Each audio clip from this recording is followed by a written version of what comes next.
Hi everyone, so today's makeup tutorial is obviously this look I'm wearing here, and I was inspired to do this makeup look when I was going through my old magazines, and I thought it would be cool to do a makeup look that I just found in some of them. So the one that I've chosen to do today is from Frankie magazine, and I've decided to do the cover look here, and this is edition 45, but it's from a few years ago. So I thought it'd be kind of cool to do a series, I suppose, of makeup looks that I find from going through my old magazines in my cupboard. So yeah, I think I'm going to start that up. The cover look of this magazine is very simple, so it is quite a simple look with a bold lip, quite intense eyelashes, and just pretty basic, slightly glowing face makeup. That's all I have to say for the intro, and let's get started. I'm starting out with a primer. This is the Krayolan underbase, and I'm just applying that all over my face to ensure that my face makeup lasts as long as possible and to also create a smooth base for the face makeup I will be applying. Now I'm going to do some colour correcting. I'm going to use a green concealer by Inglot, which is just in the shade G.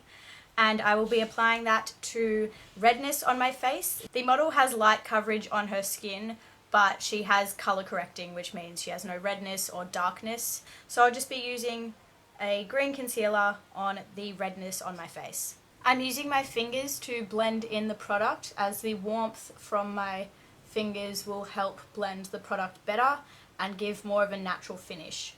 Continuing with the colour correcting, I'm now going to cancel out the darkness on my face. As said before, there is no darkness featured on the model's face, but it is still a light base. So I'm just going to be using a bit of an orangey salmony toned concealer from this Krayolan concealer duo in OH1, which is orange highlight. Now I'm just applying a lip balm to my lips so that while I'm doing the rest of my makeup, by the time it comes to the lips, my lips will be hydrated. Now for the rest of the base, as I said before, the model has a very light coverage on her skin, so I will be using a BB cream. This one's just a sample size by Avon. It's their Ideal Flawless BB cream. So I will just be applying that all over the skin very lightly. Again, I'll be using my fingers to blend this in, so the warmth from my fingers will blend it in, giving a natural finish to the skin. Then I will be applying one more concealer, which is my Bourjois Healthy Mix, just under the eyes to add a little bit more coverage, but mostly to highlight under there, as the model has more of a brightened up area underneath her eyes. Now I'm just powdering my face to set the makeup that I applied in place, and the model is wearing a very matte finish on her skin. This powder is the Rimmel Stay Matte, and it is in transparent. Remember to pack on your powder rather than sweep it across your skin when setting your makeup, because sweeping will move the makeup around and transfer it from parts of your face to others. Now moving on to the eyebrows, the model is wearing a very lightly filled in eyebrow, so nothing drastic, just a way to frame the face.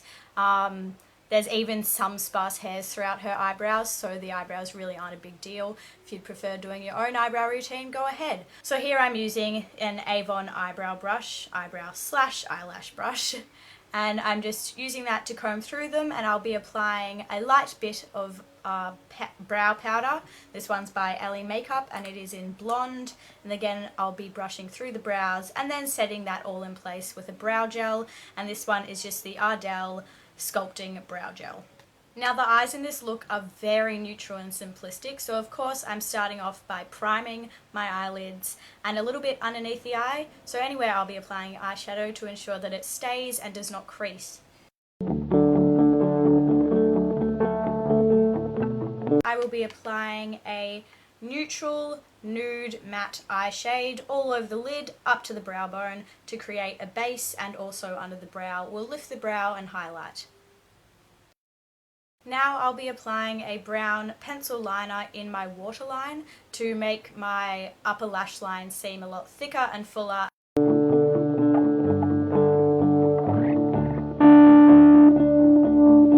So I set my life to a deck of cards, never knowing what I... Now on a fluffy fluffy tapered blending brush, I'll be applying a matte brown colour into my crease for definition, and then on a smaller flat shader brush I'm just using the edge of that to apply it on my lower lash line very lightly and not bringing it down too far. We don't want to look really tired. Now I'm just curling my eyelashes with obviously an eyelash curler. The eyelashes are a key feature of this look. They're very long and lengthened, so I really do recommend curling your lashes for this look, even if you don't usually do. But if you don't own an eyelash curler, it is obviously not an issue. Now I'm going to be applying mascara to my upper lashes, and I'm using the Rimmel London Sexy Curves Full Volume and Curve Mascara. So this is a great mascara for this look because it is very lengthening, adds curve and body to the lashes, so that's the type of formula you're wanting to look for. Now I'm going to be applying a light peach tone eye pencil on my waterline to brighten up the eyes, very similar to what the model's wearing.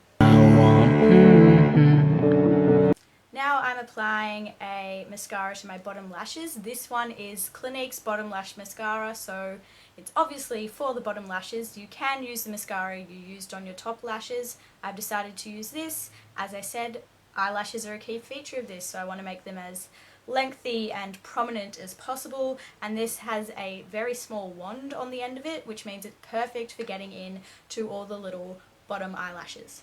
Now I'm using my Rimmel Match Perfection bronzer.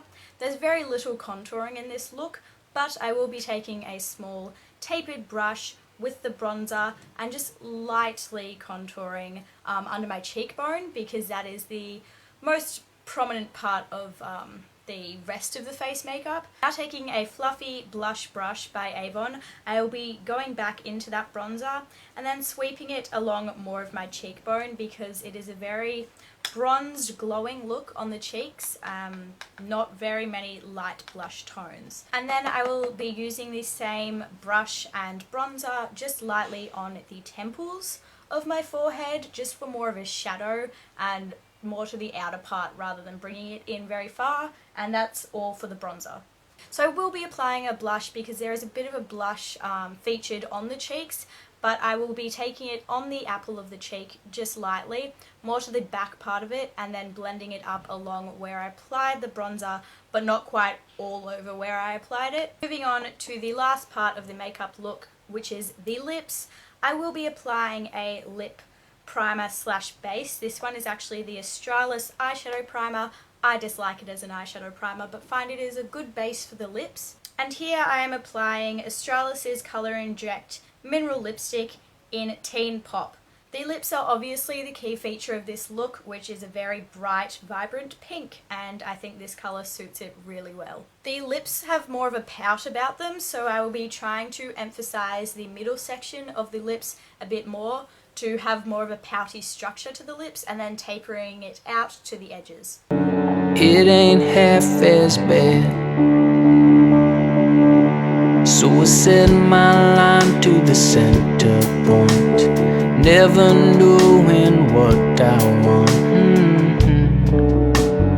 It ain't half as bad in a pain.